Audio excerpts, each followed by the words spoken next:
So first we are going to introduce the mechanics. And then I think hopefully everyone's got a question, and maybe you can introduce yourself when you ask your question as well. My name is Jenny Gwizdowski. I'm the founder and director of London Bike Kitchen, and we love teaching about bikes because we think it means people are going to ride their bikes more, and that's what this world needs. And to that end, we want to demystify the bike. So we're experimenting with this Ask a Mechanic session.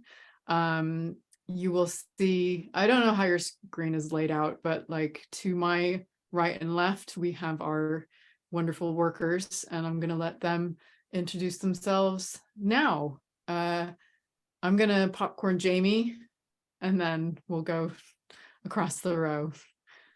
Cool. Okay, I'm Jamie. I have worked at LBK since like September now, and I've kind of been in and around the bike industry for maybe 5 years now, just in different bike shops. And yeah, I like touring bikes, obscure little different technology things, and fixing bikes and talking parts. Yeah. Oh yeah, that's right. We were supposed to say how long we've been in the industry and what our weird thing that we like. I'll add to that. I've been in it for, I think, 11 years now. And I'm a retro grouch. I love old tech. I hate the new stuff that's coming out.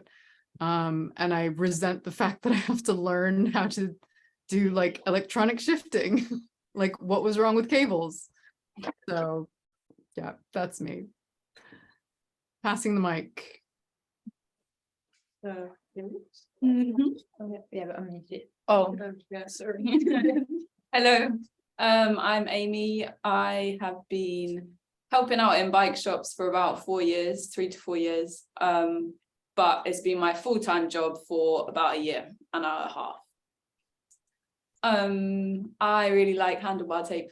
I like all the colors.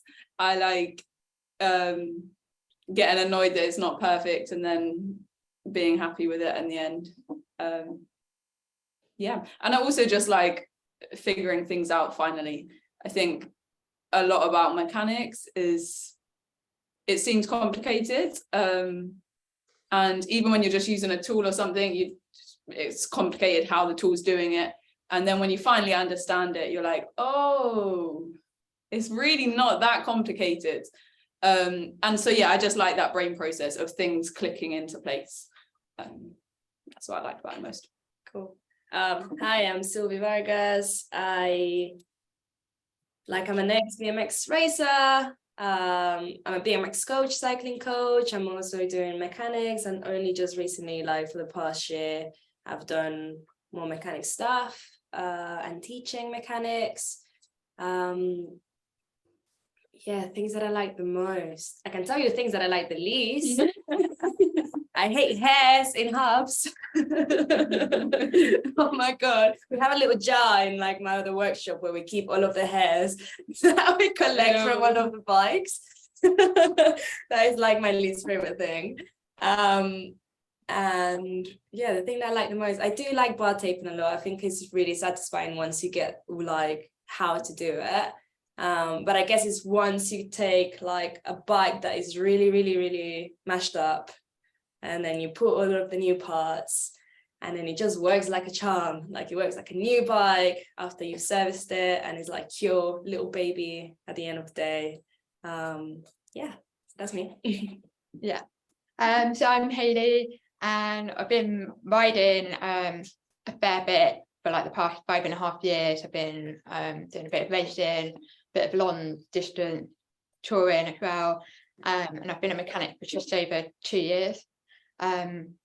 Yeah, my favourite part about bikes is probably learning more and getting to use a hammer. If in doubt, give it clout.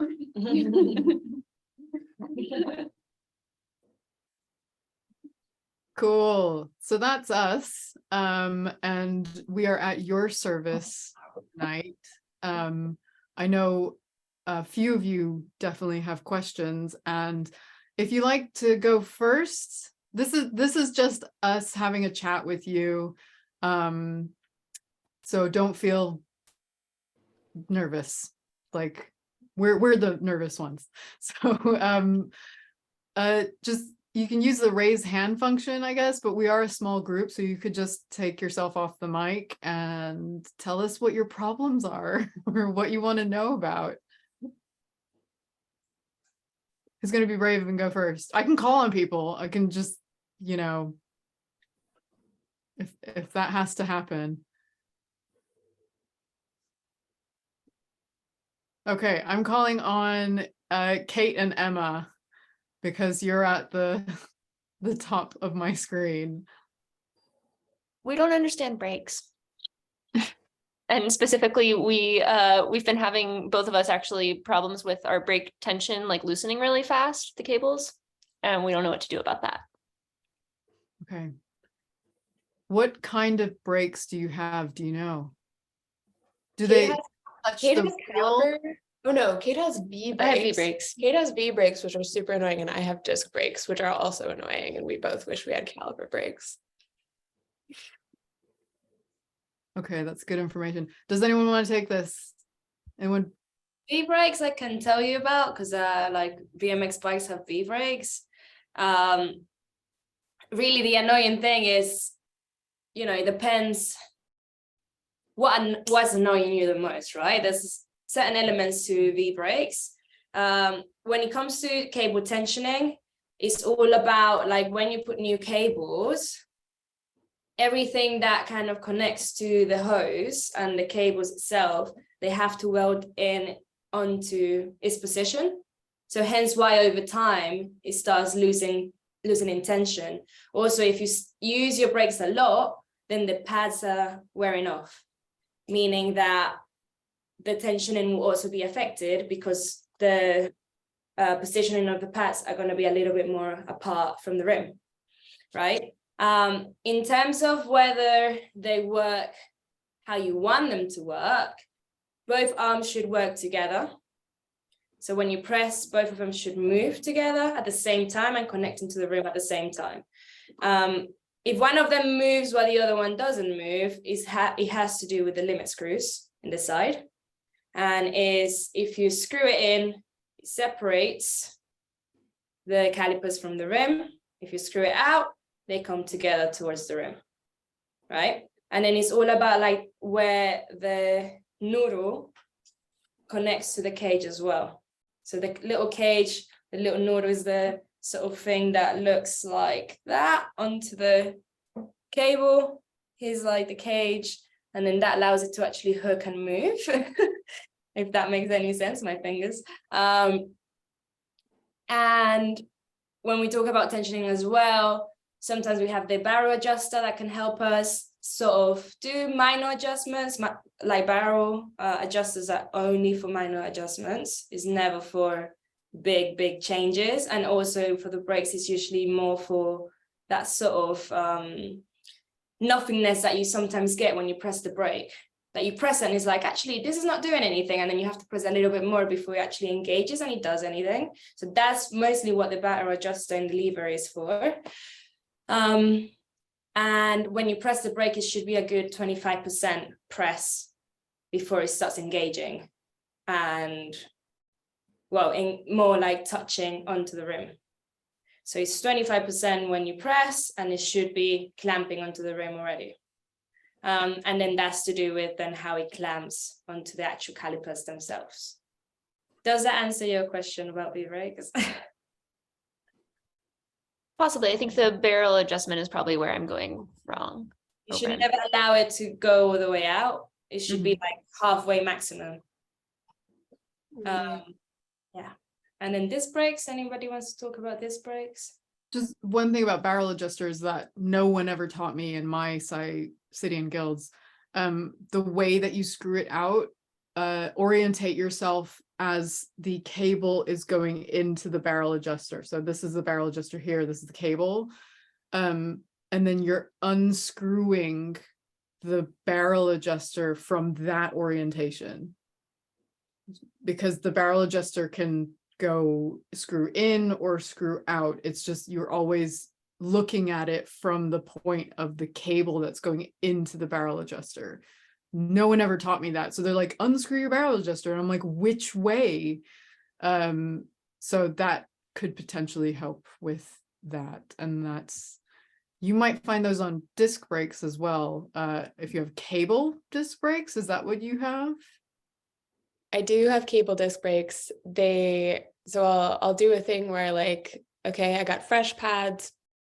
Every week or two, I have to like either turn them in, or I end up starting to use my barrel adjuster really, really fast.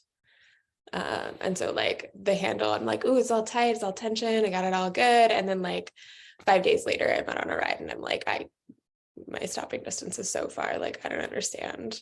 So I don't know what's going on. Do you know the make and model of the caliper?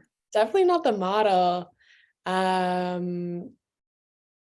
Is I it? do not remember who makes them, no. Because cable disc brakes are not made equal, and there are definitely better versions than others. Okay.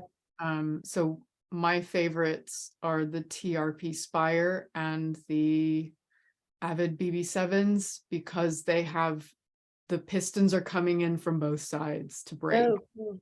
So most other calipers, it's you have got one pad being held still and only the other one piston is moving. And that can cause really poor braking performance. So you could consider upgrading to a TRP Spire, an Avid BB7. The high roads, the TRP high roads are hydraulic in the caliper, but they are cable pull. And Jamie, do those both pistons go both as well? Yeah, so they'll do the hydraulic push from both sides. And also one thing that can really mess up with the cable disc brake tension is that one that's not moving on the cable disc, it's absorbing all the pressure. So that pad will still wear, but because it's not moving and it won't self-adjust, which is a thing that the hydraulics do, if that distance grows because this is worn out, then you're meant to manually push that in because of the wear. If you don't do that, then you end up with more space between them, and it can just really make your brake feel really bad. Sorry, a question for me. How often are you using your bike? Do you have a lot of hills? How fast are you going? We live in Montreal, so only a little hills. I bike most days. I go fast. Okay, so that could also like affect how quickly your pads wear. Yeah. And then how fast you have to adjust them. But it shouldn't be a weekly thing. You should start noticing like the effects of your fastness and your braking like over maybe like a month or so. Depending on the distance that you're riding as well, and how often you have to brake. Okay. Yeah, up down hills that will. Oh yeah. We got a few big hills. Yeah. I wonder also, there's different types of pad made up of different compounds, and typically we recommend the organic pad because it's kinder to it's softer to the disc rotor. If you do want stuff to last longer, you can switch to the sintered pad, which is made up of metal, like compressed metal. It's not as kind to the disc rotor, so you might have to change that more often. But that's maybe something to think about. The other is certain rotors will require a certain type of pad. So read the rotor, the writing on the outside of the rotor, and see if it tells you like organic pads only or something like that. Maybe that is playing a role. Thanks. That's a lot to consider. Cool. Who wants to go next?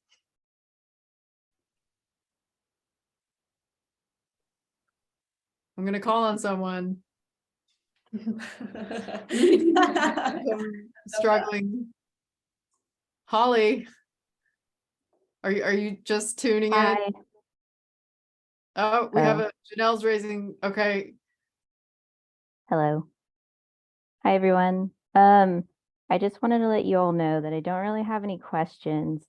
I'm here in San Francisco and I kind of wanted to just watch this all because I also volunteer at the San Francisco Bike Kitchen. So yeah, I was just like, I want to see how these folks are doing this. So I'm just like happily here. Okay. Awesome. Well, we're very happy to have you. Thank you. How long have you been doing the volunteer for? I've been volunteering for about 1.5 years, and I've been also a mechanic for about like 2 years. So it's like very similar to you all. I was like, oh wow, neat. So good. I didn't think it was going to be very international, and it is. It's very exciting. Yeah, I mean, your bike kitchen is well organized and very beautiful looking. Like our bike kitchen's like it's a I thing. wouldn't. You haven't- You do appreciate a compliment. behind the scenes, we're like a duck. We're like, Yeah. Smoke and mirrors. Ours is like no smoke and mirrors. It's like a Frankenstein project, but it's the best. So I'm envious of your space. I've been to SF Bike Kitchen once. It's massive. yeah, it is huge, but it's just like bananas, like piles and piles of bananas everywhere. Yeah, we can't afford that because we would slip.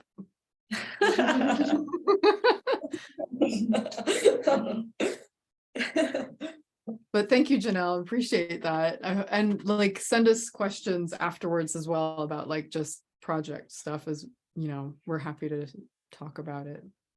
For sure. Thank you. Holly, you're not off the hook. Were you gonna ask a question? Oh no, we can't hear you. It does. It says you're unmuted, but no sound. Probably setting, microphone setting. Like maybe it's coming out of your speaker or something.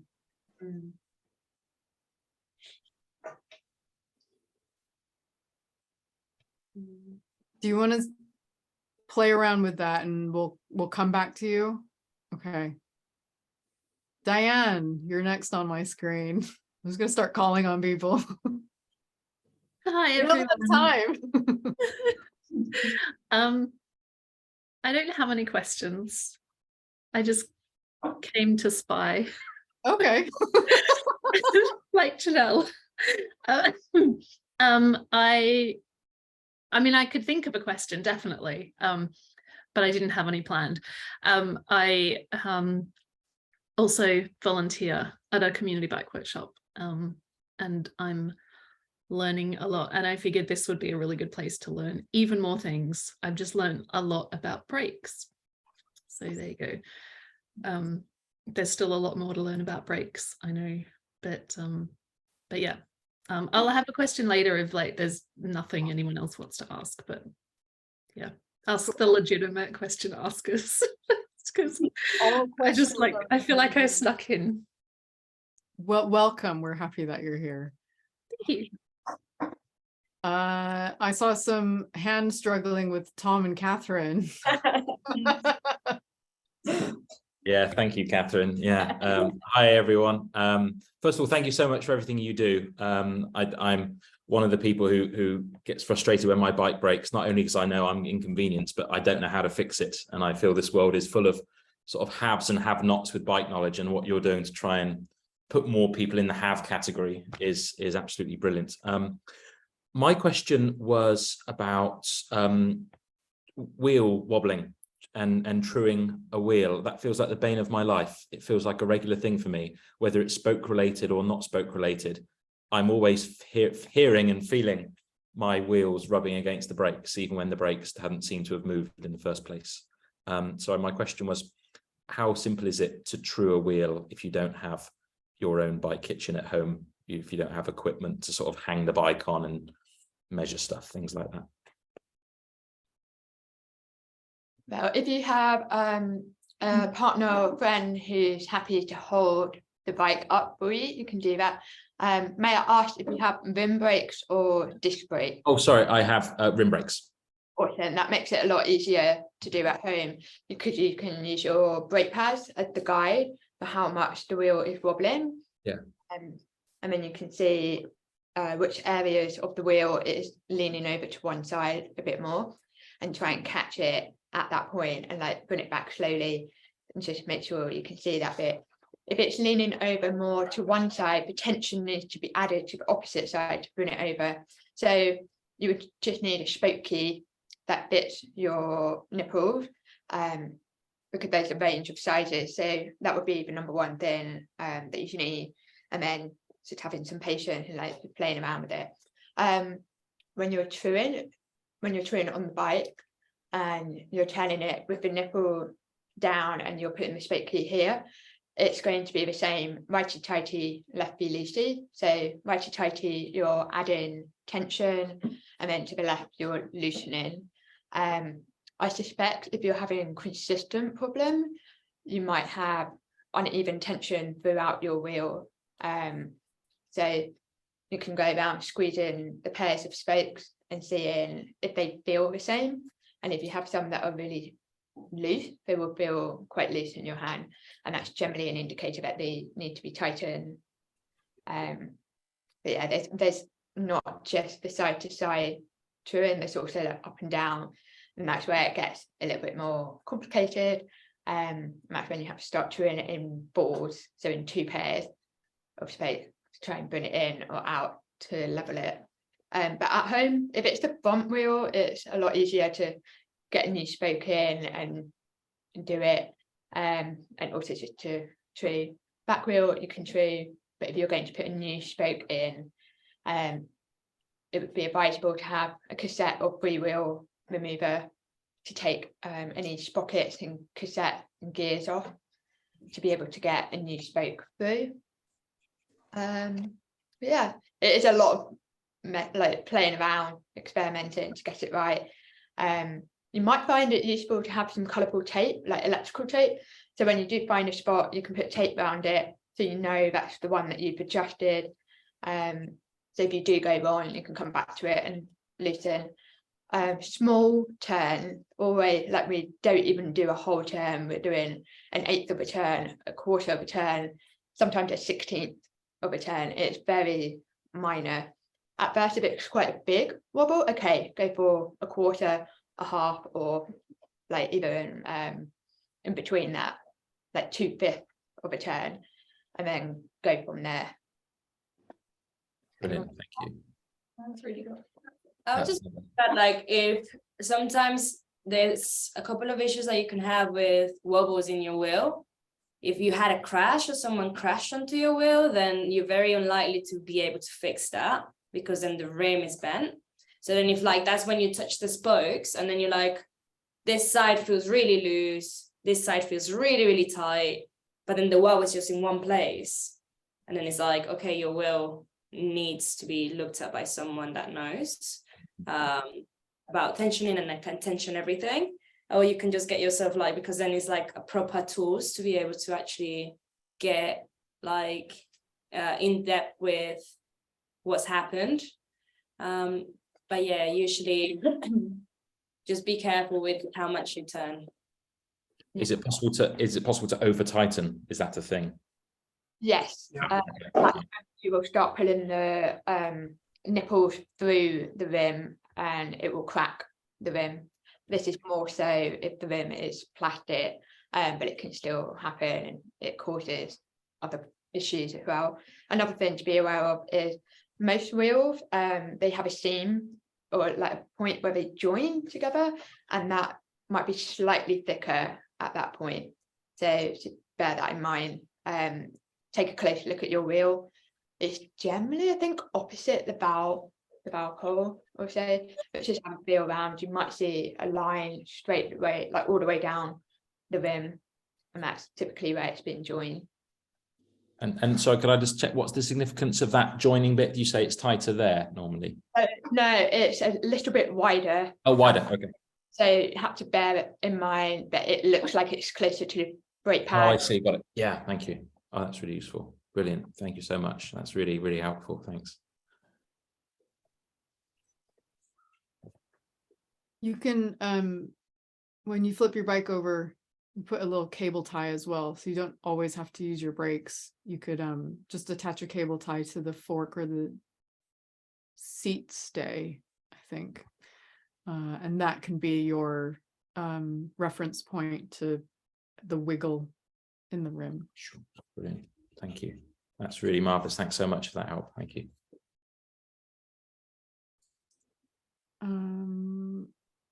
Right, Holly has frozen, I think, on our screens, but she had the question about the Hope, rebuilding the Hope calipers that we had seen beforehand. So does anyone want to talk about, I can find the question too, if that's helpful to revisit. Yeah.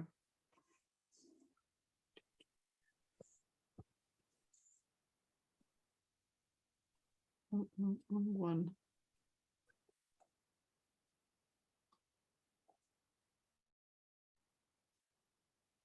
Right, so Holly says, trouble with brake bleeding. Last week I had the pleasure of rebuilding a Hope system. Most of my customers don't have much money, so I was rebuilding it with minimal spend. I had to take it apart, put in some new seals and grease it as it was getting stuck, and then filling it with oil. It sounds simple, but it was a real pain and took me a few tries to get it right. I was converting a Cannondale racer to a flat bar and had to change the lever, and it took me forever to bleed the brakes right. So I was hoping to gain a little confidence, and I like the way you explain things. So I'm not au fait with disc brakes. I can do it. I prefer Shimano systems. So I always tell people, go get Shimano because it's cheap now.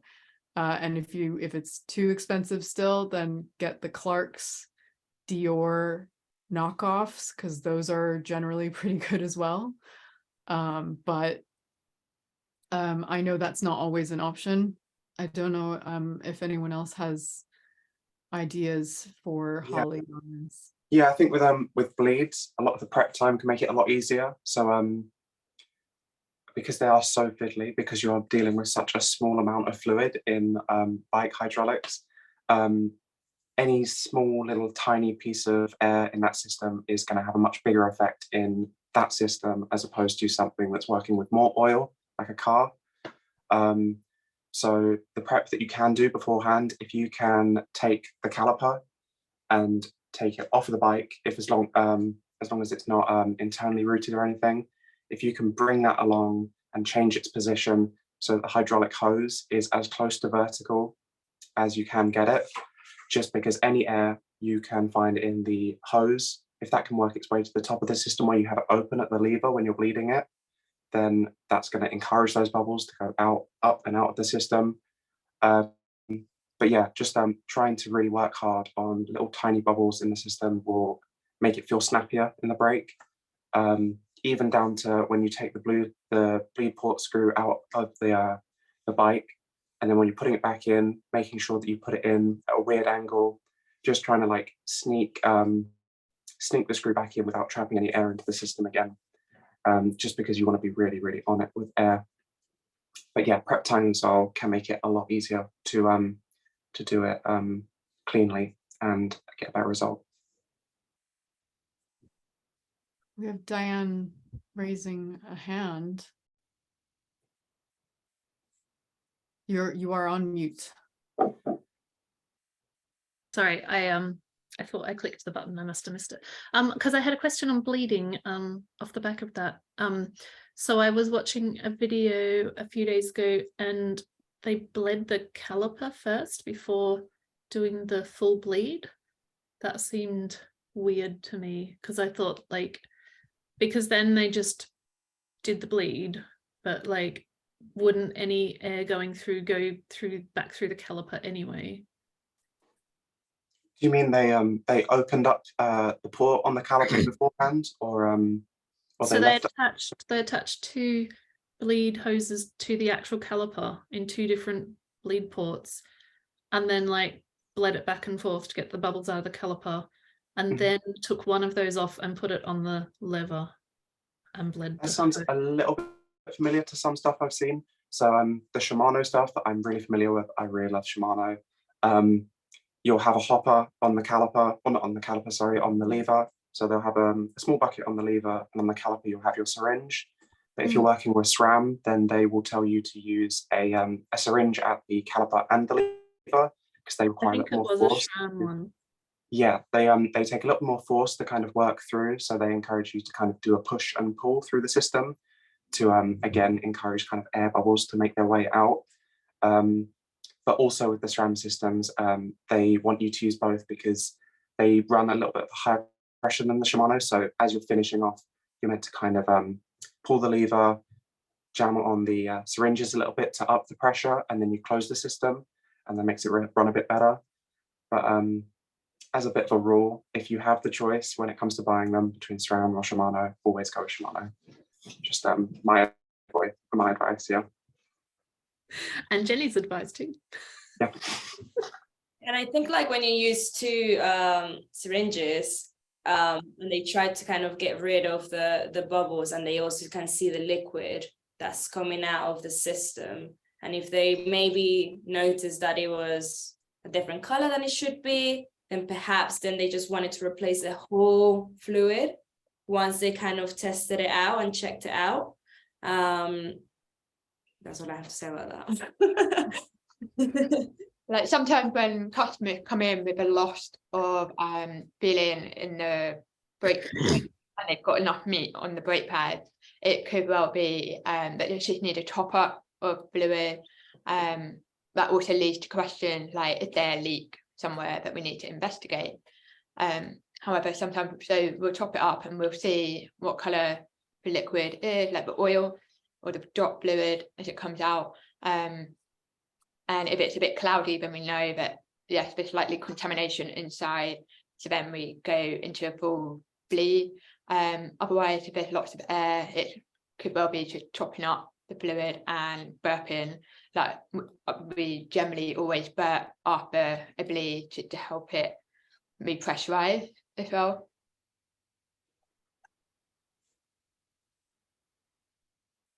Cool. That's your question. Yes. All right. All about disc brakes, hydraulics. Class is coming soon, so stay tuned. Right. Rob, did you have a question? Yeah, I was gonna ask one that's kind of ties in well, I guess, to the unofficial disc brakes theme, maybe. Kind of just around like upgrades and things that are you guys think are just general perspective on them, I guess, and whether they're worthwhile or just a lot of hassle and not much worth it. I'm kind of thinking disc brakes and tubeless tires is the main two, but would just love to get general perspectives on if they're worth it, not worth it, or when appropriate, that kind of stuff. Who Yeah. wants to take this? One of the really easy ways to like increase power on disc brakes in particular is to just get a bigger rotor. If you're on 140s, then you can go to a 160 millimeter rotor or 180. It just really matters on the frame size, if there's clearance between the frame and the wheel. But that's probably like one of the cheapest ways that you can really quickly increase the power because you're giving the brake more torque because it's a bit further out from the wheel. So cheap ways of increasing disc brake power are definitely just changing a few of the smaller bits that are around the system. Yeah, I think disc brakes, bigger disc rotors, yeah. Also, just to bear in mind that if you're getting bigger rotors, you also have to think about adapters for the frame to make sure that it doesn't touch the caliper at the top and it's actually working efficiently. And it can go into like a whole minefield of like which adapter to which bike to which caliper. In terms of like, yeah, pads, depending on the brake power that you want and the type of cycling that you want to do as well. Then you go into more like the metallic ones. They're going to give you better braking. It's going to be a little bit more efficient, but then it's going to wear out a little bit more, which is what we mentioned before. Yeah, that's all I can think of. And I guess it's to do with like what models you're getting that would improve the efficiency of the whole system. So how much money you're spending on your parts, technically. Yeah. Yeah, I would say a caliper is a good upgrade. It's not like just an upgrade that they're trying to sell you. If you're sticking with cable discs, then Jenny, you mentioned too that you really like, I can't remember what they are, but the cheap ones are really, really difficult to work with. And brake pads are something you're changing quite frequently, well, relatively frequently. So it's a problem that you come across quite frequently. So I would say that's a very good upgrade. And you can just upgrade like a lot of upgrades require you upgrading other parts on the bike to like match and work together and stuff, but the caliper doesn't, right? You can just get a good caliper and keep your lever. For mechanical, yeah, for the most part. Yeah. So yeah, if you don't want to go a step further and go into hydraulics, then I think it is a worthwhile upgrade to get good disc calipers. For sure, especially when we talked about the pistons as well. Yeah, so that's the TRP Spires or Avid BB7s are very good dual piston cable disc brake. Sorry, end of the day, like lots of adjectives.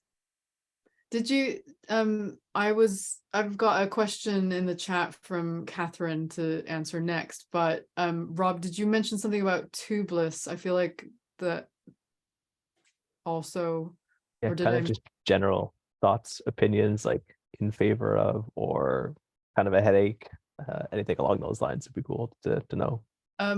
I think tubeless is great for mountain biking, not so much for road.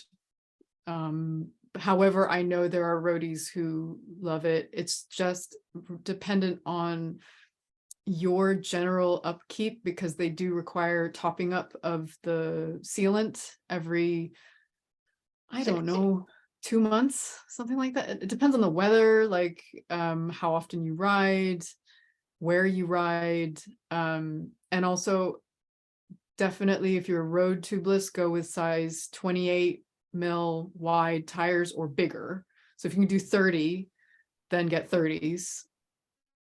But anything smaller than that, it's to me is not worth it for road because by the time it seals, you're flat still. Whereas for mountain bikes, because it's a high volume tire, you've got a ton of air in there and it seals quickly. And I think it does work in that department. Cool. Yeah, thanks. Anyway, I think that's our kind of workshop general consensus with tubeless. I don't know, are you talking about like kind of new tech in general, like electronic shifting and I don't know, drop what are they called? The seat posts that Dropper posts.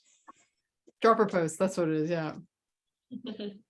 Yeah, I think disc brakes and tubeless were the two I had in mind, but if you Okay. have strong opinions on anything else, I'm happy to hear them. I think the dropper posts that have the adjustment that's right under your saddle is a good idea because there's no extra installation required in terms of like a new cable getting attached to your bike somehow. I think electronic shifting is good for people who have like hand issues, and maybe that's it. But I don't know, other people, please chime in. Yeah, I think Jenny's kind of on the right track with tubeless. I think mountain it's great, road it's not. The pressure that the tubeless sealant cures at and plugs holes is quite a low pressure. So in mountain bike tires, you run low pressures, it works really well. But in high pressure road tires, all the high pressure is going to do is force the sealant out straight into your face or onto the road or anywhere where there's a hole, and it's not going to cure. It's too high of a pressure to cure. So by the time that it's at a low enough pressure to cure, there's just not enough air left in the tire and you have a flat. So yeah, you'll probably end up carrying a tube just to cover your tubeless, which isn't great. And sealing is a pain to get off the bike, and your clothes and everything. Yeah. That's the warning. Plus it's bad for the environment. Yeah. Yeah.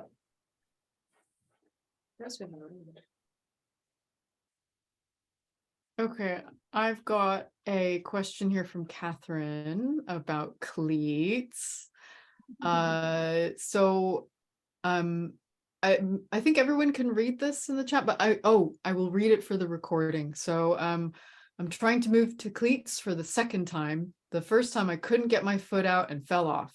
That scared me a bit, but it wasn't that I forgot. I was twisting and it just wouldn't release. Got back on it more recently and it was working fine for a while. Then it happened again. You got stuck. Luckily, mid-fall, the foot came out. Went to my local bike shop, not as good as LBK, and they tried tightening it in the shoe, loosening the spring in the pedal, and nothing would work. They said the cleat itself might be too big. I've changed it and tried it indoors, but now I'm a bit scared about it getting stuck again. Any confidence tips? Could there be any other reason in terms of the pedal that this keeps happening?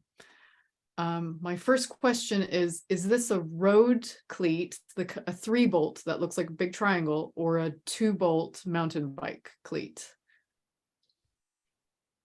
It's the 3 one, the road one.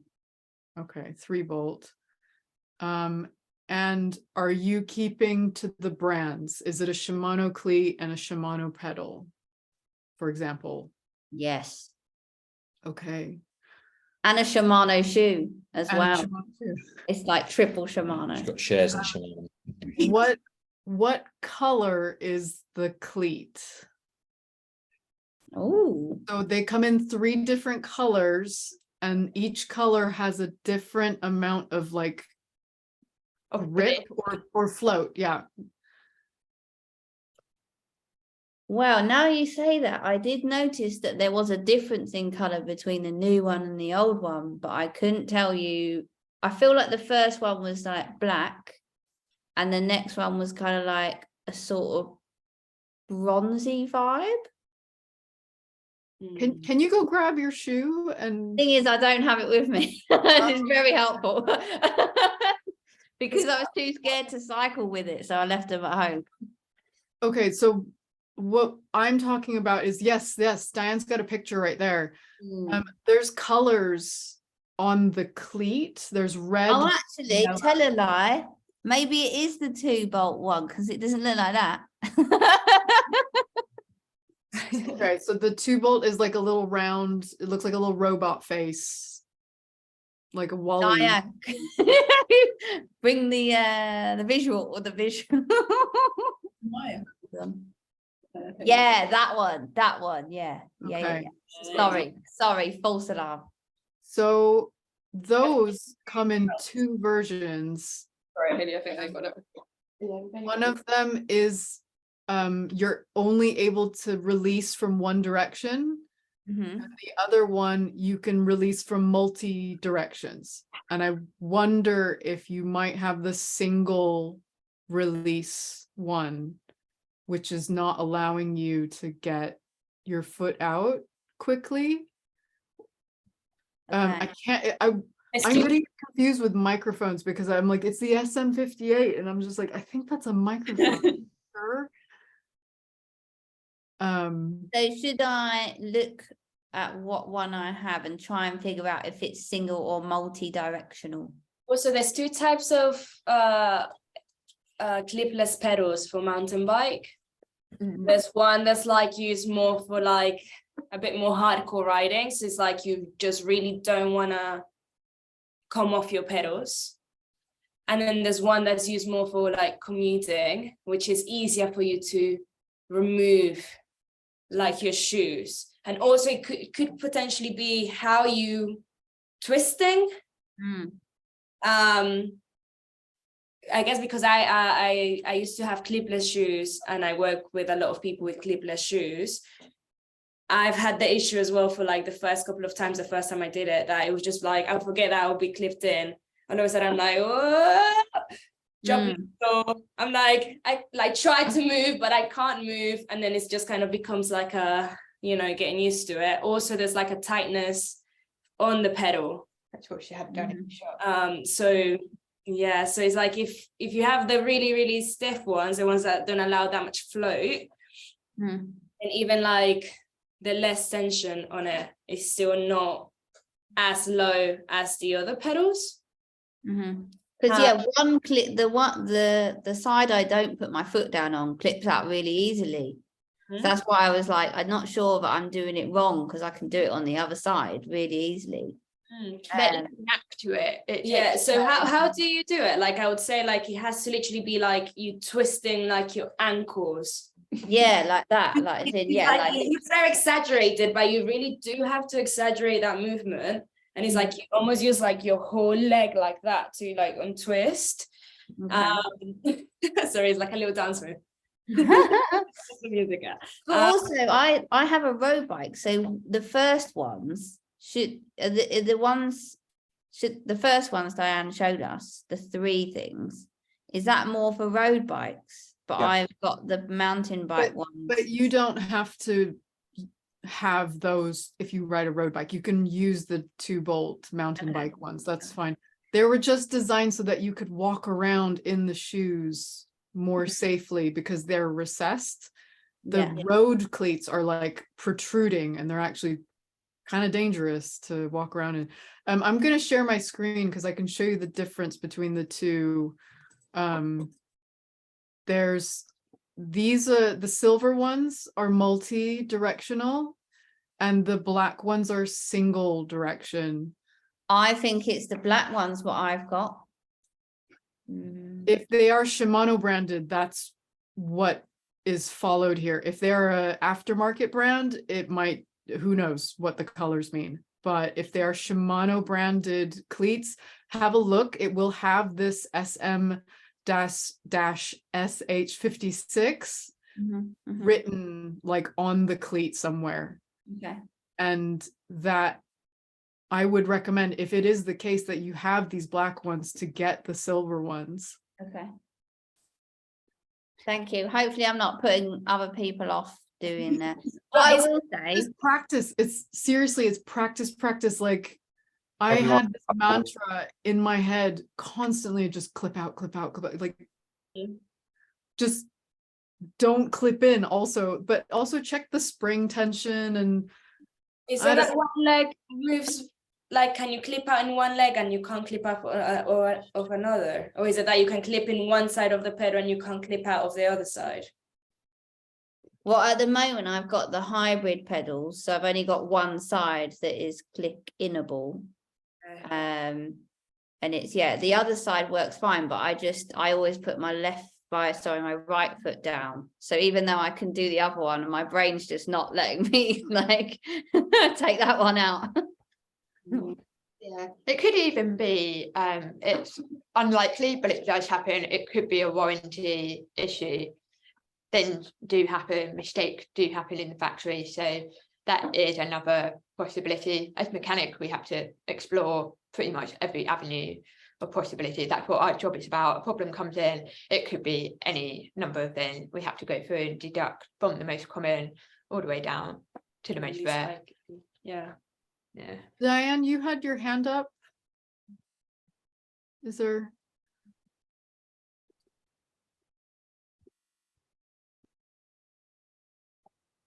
but you are on mute. Okay, there you go.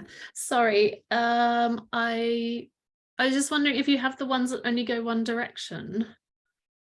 Presumably, like if they're in the wrong shoe, they won't work. Is that right? So like you'd have to turn inwards instead of outwards. But the other shoe is working. So could it be like they're both the same? So one won't go out. I'm not sure how they've designed the cleat to make it only release one way, but that's a good point. Like if they are sided, right? One belongs on one side and the other one belongs on the other side. But I've never checked to see if it says like this one belongs on the right side and this one belongs on the left. They should have like, yeah, I've never seen that before actually, that they have like R or L. Yeah, I've never seen that, but there's a lot that I don't know about the bike industry. So Yeah. learn something new every day. Thank you, everyone. You're Okay. welcome. And yes, your video, Catherine, I made a quick TikTok with it and it did get posted on Instagram as well, but we haven't yet turned it into a full-on video Being fest. Oscar nominated. Yes.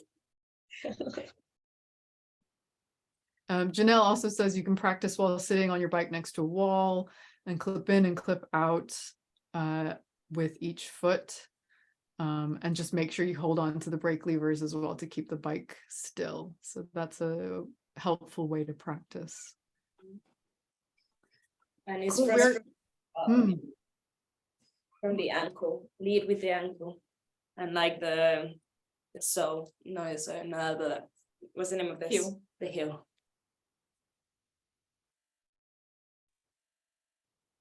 Cool. We're coming up on 8:30. We have 5 minutes left. If there's any other questions, please do share. Please do ask. Equally, if there aren't any, that's fine as well. Can I ask my question that I thought of then? Yeah, go for it. So I know it's possible to change the kind of bearings that you have, let's say in a headset, because that's where you might want to change them, to say upgrade from cage bearings to sealed bearings.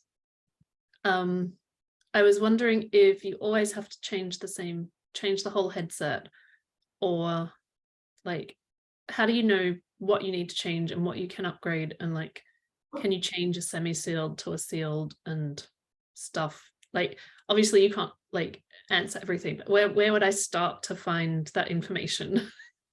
What do I Google? Doing a bike, check the manufacturer for the frame.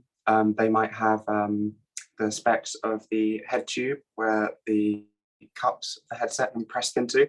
So there are tons and tons and tons of different sizes of head tube, either end, so they can be different sizes. You might have a tapered head tube, but start there because you'll need the size of the head tube that's been pressed into. Then steer a size, how wide the fork is going through the head tube. But outside of that, as long as the cups fit into the frame and accommodate the fork, you're usually pretty free to do whatever you want.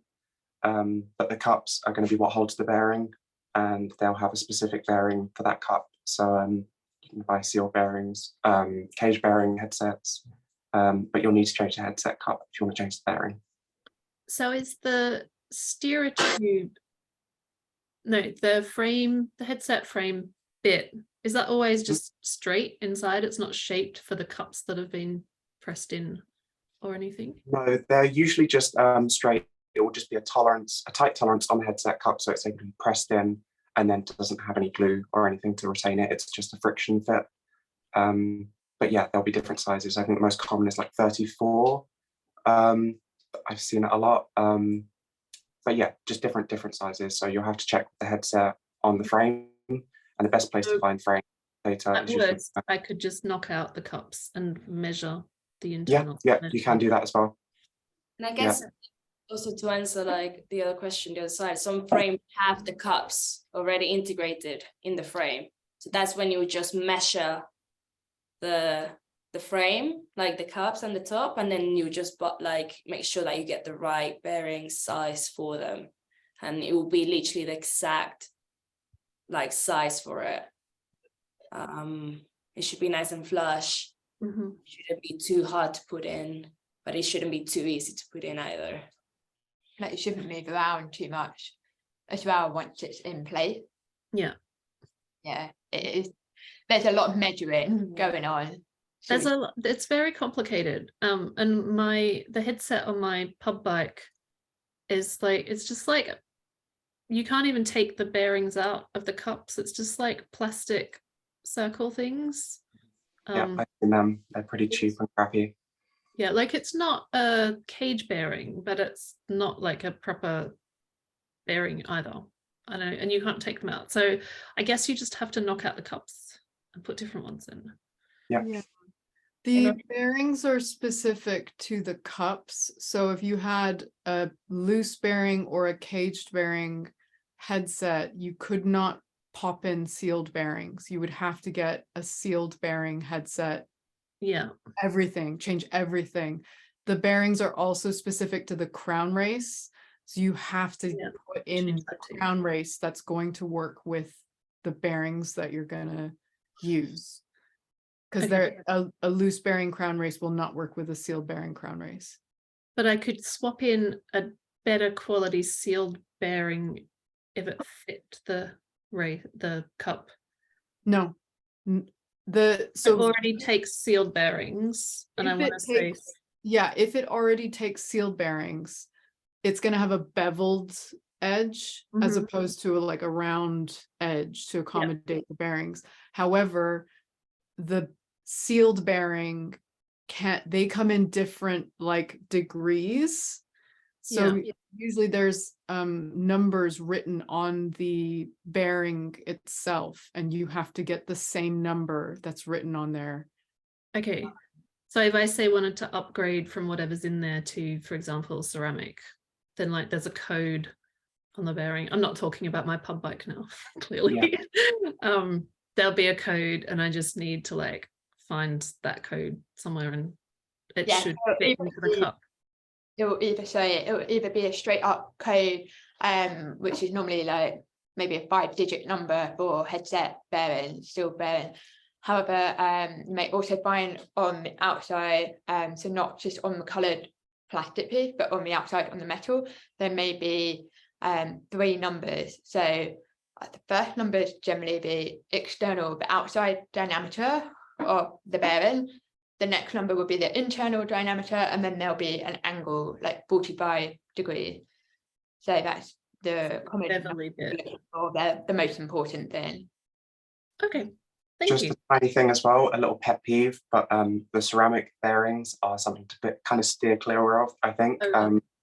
Especially in your headset. In your headset, there is nothing to be gained from nicer, faster rolling bearings. If you really wanted to go ceramic, if you're already at the top of the game and you want to like increase your efficiency on the bike, then start with maybe the wheels or the cranks.